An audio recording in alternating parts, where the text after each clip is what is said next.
Hello dear friends, आप सबका welcome है आपके अपने चैनल वेब स्टूडियो घर में। तो फाइनली आज सभी को नियुक्ति पत्र मिल गया जिनका भी डीवी सक्सेसफुली हुआ था। और फ्रेंड्स बहुत ही सभी लोग खुश थे और आप में से बहुत सारे लोगों ने मिला भी। बहुत सारे जो मुझे फॉलो करते हैं वो मुझे मिले, मुझे बहुत अच्छा लगा। और आप सभी लोगों को थैंक यू कहना चाहूँगी इतना प्यार देने के लिए, इतना सपोर्ट करने के लिए। आप लोग देखते हो, इतना सपोर्ट करते हो।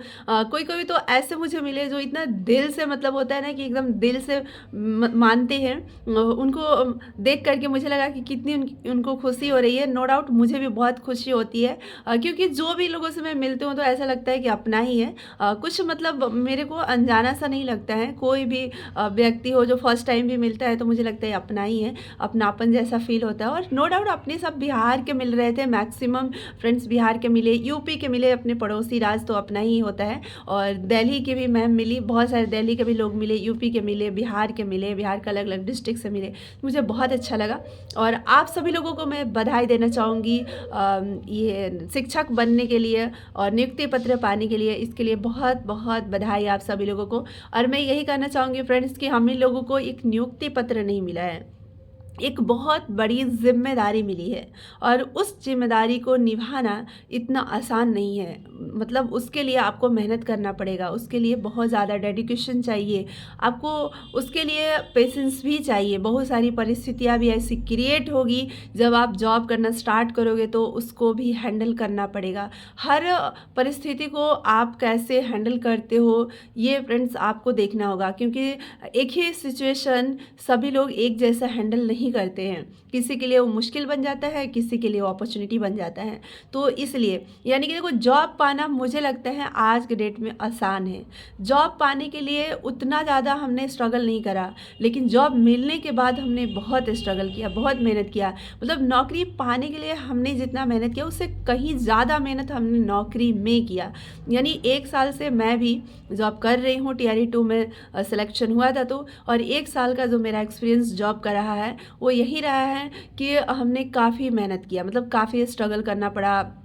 उतना ज़्यादा तो मैं तैयारी भी करती थी तो मुझे नहीं करना पड़ता था। एक तैयारी करने के लिए क्या, एक मतलब रूम में मतलब रिलैक्स होकर के मैं तैयारी करी थी। कोई प्रेशर, कोई टेंशन नहीं है, किसी भी तरह का कोई डर नहीं मन में। लेकिन जॉब में तो हर एक दिन डर बना होता है, हर दिन डर डर करके जॉब करते हैं लोग कि मतलब कुछ गलती नहीं हो जाए, स्पष्टीकरण नहीं आ जाए, ये नहीं हो जाए, ये चीज़। तो जॉब लेना आसान है मेरे ख्याल से, लेकिन जॉब करना आसान नहीं है। एक जिम्मेदारी, बहुत बड़ी जिम्मेदारी, बिहार के गरीब बच्चों का एक जिम्मेदारी आपके कंधों पर सौंपा गया है, आपके कंधों पर दिया गया है। तो नो डाउट इसको बखूबी निभाना है और ईमानदारी पूर्वक निभाना है। और हर शिक्षक अपनी जिम्मेदारी को अगर समझने लगे, ईमानदारी पूर्वक निभाने लगे, तो मुझे लगता है कि ये जो सिचुएशन अभी बिहार का है बदल जाएगा, जो नज़ारे हैं वो बदल जाएंगे। क्योंकि जो हमारे छोटे छोटे बच्चे हैं, मासूम बच्चे हैं जो पढ़ाई कर रहे हैं, मतलब वहीं से सब कुछ कहीं ना कहीं क्रिएट होता है। कहा जाता है ना, शिक्षक समाज का निर्माता होता है, तो सचमुच में होता है। तो फ्रेंड्स चलिए, बहुत अच्छा लगा आप सब लोग से मिलकर। और मैं यही कहना चाहूँगी कि जो लोग नहीं आए उनको परेशान होने की ज़रूरत नहीं है। बहुत सब कुछ नॉर्मल था, कुछ भी नहीं था।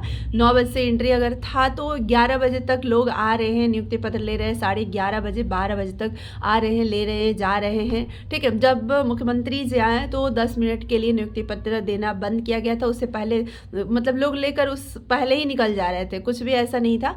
लेकिन हाँ, उनके सम्मान में बैठना चाहिए था, तो बहुत सारे लोग मतलब को बैठाया गया, बैठने के लिए कहा गया। क्योंकि जितने भी मंत्री लोग आने वाले, शिक्षा मंत्री, आप हमारे बिहार का प्रमुख सचिव सिद्धार्थ जी, ये सभी लोग आए थे और सभी लोगों ने अपनी अपनी बातें को रखा, कहा, मोटिवेट किया।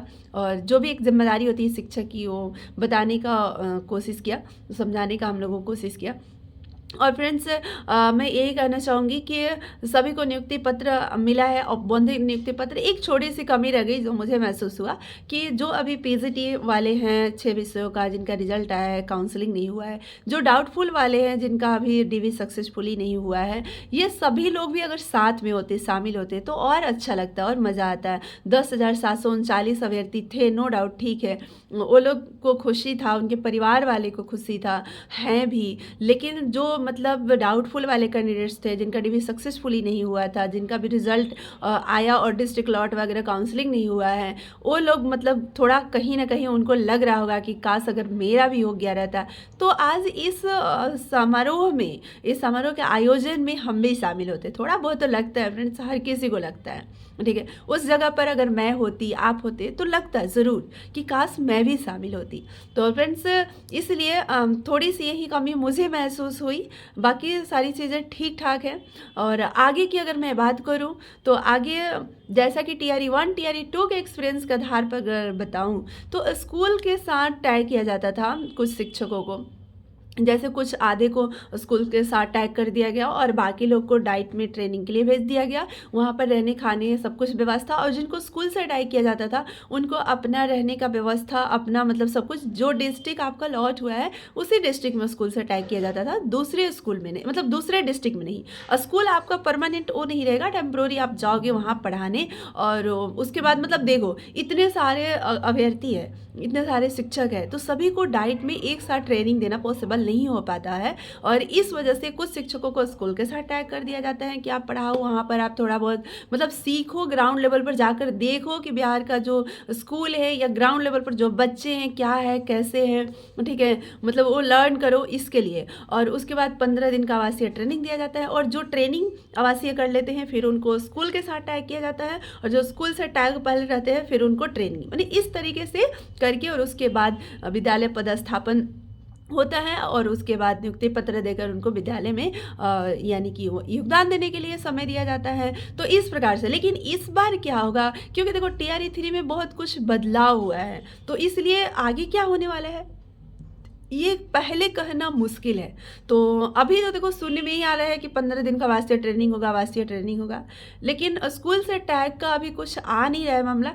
हो सकता है कि आगे चल करके आए कि स्कूल से भी टैग किया जाएगा, क्योंकि सभी शिक्षकों को एक साथ ट्रेनिंग देना पॉसिबल नहीं है। और मेरे को तो लगता है कि स्कूल से टैग नहीं करना बेहतर रहेगा।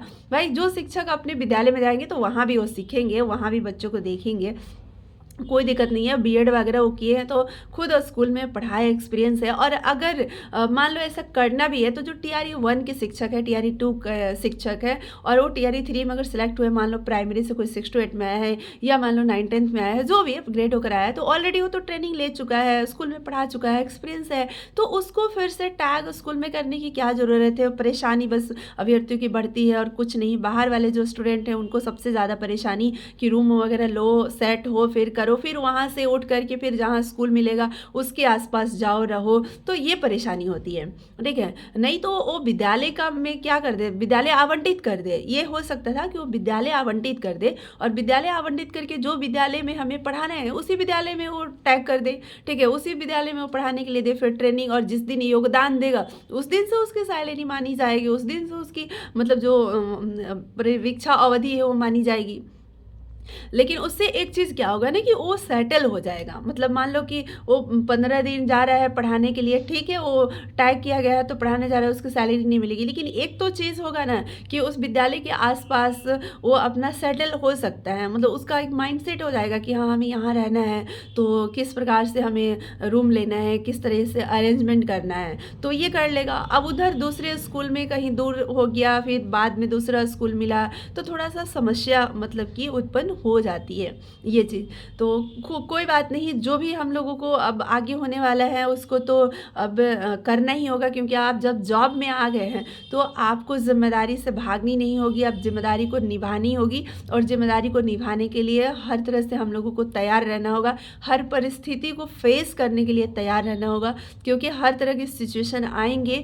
मैंने क्योंकि फेस किया है इसलिए मैं बता रही हूँ। कभी दूसरे वीडियो में मैं अपनी पूरी 1 साल के एक्सपीरियंस को बताऊँगी, ज़रूर आप लोगों के बीच में रखूँगी। चलिए मैं बस यही कहने के लिए आई थी कि सभी लोगों को स्मूथली ज्वाइनिंग लेटर मिला, इसमें कोई दिक्कत नहीं, कोई परेशानी नहीं। और ये सब जो था ना, जो 3 डॉक्यूमेंट लेकर जाना था वो कोई चेक नहीं कर रहा था, बस गेट पर ये देखा जा रहा था कोई एक डॉक्यूमेंट जो भी आप ले गए हो रिसीविंग, ऐसे वो देख करके पास कर दे रहे थे। उतना अच्छे से वो कोई वेरीफाई वगैरह स्कैन वगैरह ये सब कुछ नहीं कर रहे थे। वहाँ पर आपका ज्वाइनिंग लेटर था आपको मिल जा रहा था, वहाँ भी कुछ नहीं देखा गया। और जगह अगर और डिस्ट्रिक्ट का जो स्टॉल लगा था अगर देखा गया होगा तो देखा गया होगा, लेकिन मेरे डिस्ट्रिक्ट का जो स्टॉल लगा था वहाँ ऐसा कुछ नहीं था, इसलिए मैं आप लोगों को बता रही हूँ। दूसरी ये चीज़ कि फ्रेंड्स, जो लोग नहीं आए थे नियुक्ति पत्र लेने, नहीं ले पाए, उनको परेशान नहीं होना है। उनके डिस्ट्रिक्ट में उनका नियुक्ति पत्र चला गया होगा, डी ऑफिस में जाकर वो अपना ले सकते हैं। मतलब जो उनका ज़िला कार्यालय है वहाँ जाकर ले सकते हैं, उनको मिल जाएगा, उनको कोई परेशानी नहीं होना है। जो भी रीज़न होगा वो अपना बता देंगे, दिखा देंगे किस वजह से वो नहीं आए। और ऐसा कुछ भी नहीं है, आपका नियुक्ति पत्र आपको मिलेगा, आपको उसके लिए परेशान नहीं होना है। ऐसा नहीं कि आपको नियुक्ति पत्र नहीं मिलेगा, आपको जॉब नहीं मिलेगा, इसको लेकर आपको परेशान नहीं होना है। तो चलिए आज के वीडियो में इतना ही। Thank you so much friends, फिर मिलेंगे किसी और वीडियो में। तब तक के लिए मैं यही कहूँगी कि आप सभी लोग अपना ध्यान रखिए, ख्याल रखिए, आगे की जो जर्नी है उसको एंजॉय कीजिए। Thank you so much.